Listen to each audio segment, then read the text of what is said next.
He's one of the richest person in the world, so because of us, that's why he's one of the richest company in the world now. We've got allies in this fight. It's not just Amazon workers versus Jeff Bezos. It is a collective fight. They want a union inside Amazon, and Amazon determined to keep us out, but these workers are not going to have that. It's kind of everything coming together. So they worked all through the pandemic, key workers, they've had to put up with such a pressure cooker environment, targets that they don't know, not being able to use the bathroom for fear of ending up in a disciplinary if they take too long. All of this has mounted up to a point where when it came to pay, they thought they were going to be rewarded for the work that they'd done, and they were offered 50p, which is absolutely appalling. We believe 50p is not good enough for us. That's why we came out here. We are asking Amazon to give us a little bit more because we deserve to get paid more money than the one that we're having right now. Is it hard work in there? Is it hard work? It is hard, very hard, because we're working like a robot, so of course. We're working 10 hours a day. We're standing in one station for 10 hours. That's why we believe £10.50 is not good enough for us, so we're asking to get at least over £12 an hour. They worked all through COVID, putting both themselves and their families at risk because the health and safety wasn't that great in there either. We had to write to them multiple times about PPE and social distancing and things. They didn't have any policies or procedures in place in the early stages. So, workers were coming in trusting basically everybody to follow what the law was saying at that particular time.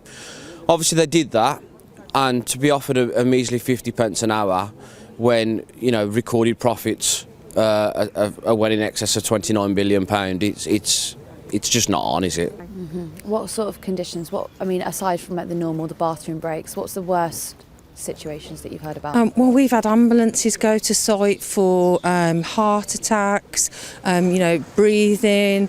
We've had things fall on people. There's just, loads of injuries. They sort of work them until they're worn out and then replace them. That's the kind of thing that they follow, really. I don't know if maybe you feel differently. I wouldn't say that the Conservative Party were on your side in your... They're certainly not on our side. No, and I think not having a government on side, how are you going to convince a billionaire to hand out more of his cash? People power. It's worked in the past, and in all fairness, it's already working. The workers, on the back of even a threat of industrial action ballot, were offered a £500 attendance bonus that really wasn't an attendance bonus at all. It was don't strike and we'll give you £500. The attendance bonus wasn't linked to any sickness related or injury related illnesses.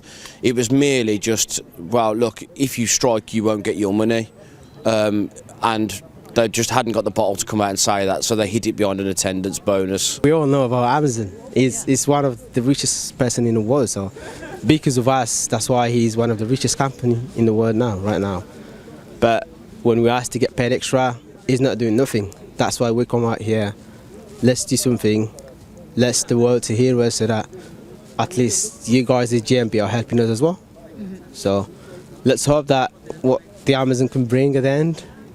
If they're not going to give us nothing, so I would say personally I'm not going to be here. We knew that our members were coming out, they've been communicating with us, but they came out with people that wasn't members, that joined the strike.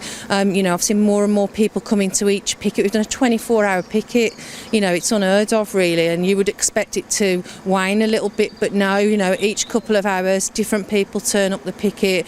They're all talking to each other, they're talking to us. I think this is going to grow, if I'm honest. It's going to get bigger and bigger. They want a union inside Amazon, and Amazon determined to keep us out, but these workers are not going to have that.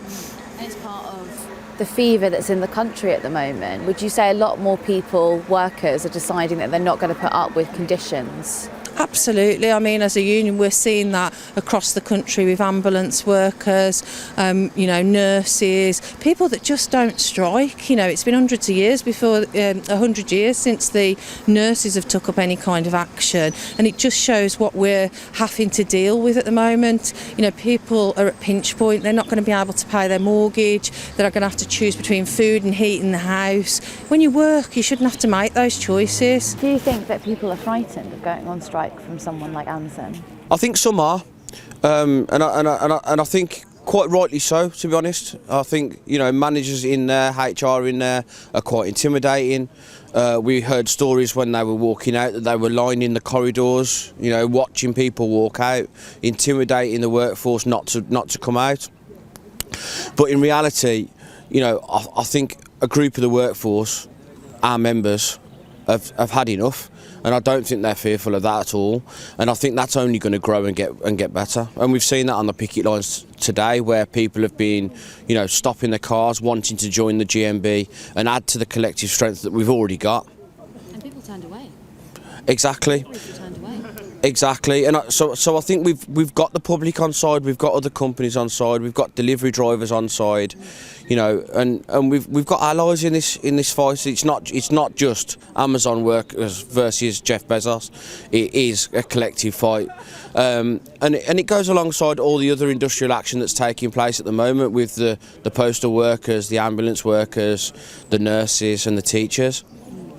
I think that intimidation that you were talking about, managers lining the hallways before workers left to go on strike, that's something quite endemic to Amazon. I mean, on a day-to-day basis, they're watched on computers, aren't they? They're tracked, their performance, they're always watched. It feels quite Victorian, quite Dickensian, would you say? It's exactly what it is. I mean, we've been involved now with Amazon, representing members in Amazon for the last 10 years. And it's a hell of a long time to be involved in representing members, and we've had members disciplined for taking too long toilet breaks, for not being active. It's called idle time, and it's ridiculous, idle time. Idle time. Exactly, taking what's legally your right to have a comfort break, they're deemed idle time, and it's just not right. It's an archaic system, but coming from the biggest technological company in the world right now, that says that they've got all the technical solutions to every problem, well, they've not solved this one very well, have they? Why do you think this is different to anyone else working in the country? I mean, a lot of people might say, well, we're all working hard at the moment, we're all not enjoying work. I mean, why is this different? I think it's because Amazon is a global company that earns billions and billions. They get away with paying little or no tax here. They get local authorities to pay for all the infrastructure for their warehouses. They promise, to spend more in the local community, provide jobs, and they just don't do any of that. And then they have the cheek, the workers that they have got in there, to pay them a pittance when they really don't need to. Would you say that they were secure jobs in there? I'd say they're definitely secure jobs. Amazon's not going away, but whether they're good secure jobs is another question, really. I think you can see with the people that are walking out today that they just can't live on £10.50 with the cost of living crisis. So they're backed into a corner. They feel like they've got nothing to lose.